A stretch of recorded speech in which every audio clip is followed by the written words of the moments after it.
चला आज आपण मिनी समोसे बनवूयात। तर इथे मी 2 वाटी मैदा घेतलेला आहे, त्यामध्ये अर्धी वाटी रवा टाकलेला आहे आणि थंड तेलातच असं मोहन टाकलेलं आहे आणि हातावर कुस्करून ओवा टाकलेला आहे। असे मस्त पिठासोबत ते तेल असं छान मस्त मिक्स करून घ्यायचं आहे आपल्याला, पिठाची अशी घट्ट मूठ होईपर्यंत आणि अगदी थोडं थोडं पाणी टाकून आपल्याला घट्टसर असा गोळा मळून घ्यायचा आहे। आता आपण बटाटे उकडून घेतलेले आहेत, ते बटाटे थोडे स्मॅशरने स्मॅश करून घेऊयात। हाताने पण कुस्करले तरी चालतील। आता थोडंसं तेल गरम करून त्यात जिरे टाकून घेतलेले आहे, अद्रक, हिरवी मिरची आणि लसूण याची पेस्ट आपण तयार करून घेतलेली आहे, त्यात टाकून घेतली आहे। त्यामध्ये एक कांदा छोटा चिरून छान परतून घ्यायचं आहे सगळं।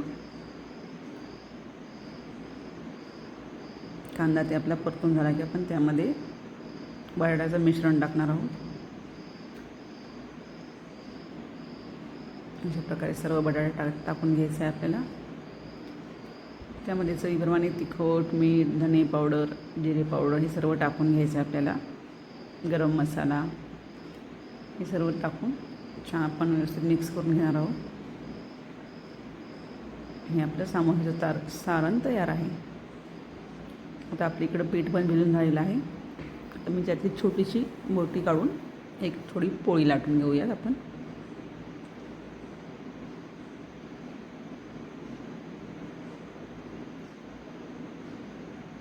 अशा प्रकारे आपल्याला पोळी लाटून घ्यायची आहे।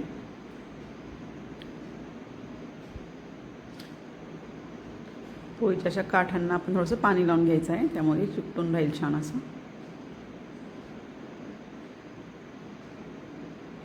अशा प्रकारे छान चिटकून घ्यायचं आहे आपल्याला। ते असा कोनचा आकार करायचा आहे तयार। अशा प्रकारे आता ह्यामध्ये आपण बटाट्याचं सारण भरून घ्यायचं आहे। व्यवस्थित घट्ट पॅक करून घ्यायचं आहे, मिश्रण बाहेर आलं नाही पाहिजे।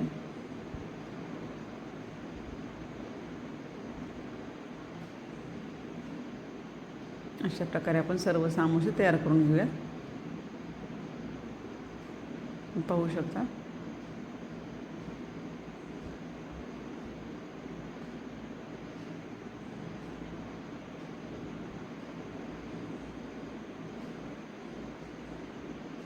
सर्व आपले समोसे आपण तयार करून घेऊयात।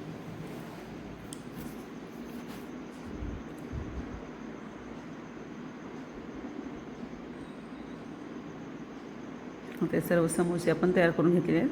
आपलं तेल पण टाकलेलं आहे, तर त्यामध्ये 2-2, 3-3 करून आपण हे समोसे तळून घेऊयात। अगदी मीडियम फ्लेमवरती आपण हे तळून घ्यायचे आहे। छान क्रिस्पी असे समोसे तयार होतात आपले।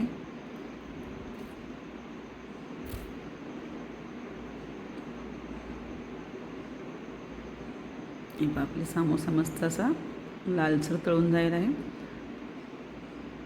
हिरवी चटणी आणि सॉससोबत तुम्ही खाऊ शकता। अगदी कुरकुरीत झालेला आहे, तुम्ही पहा। धन्यवाद।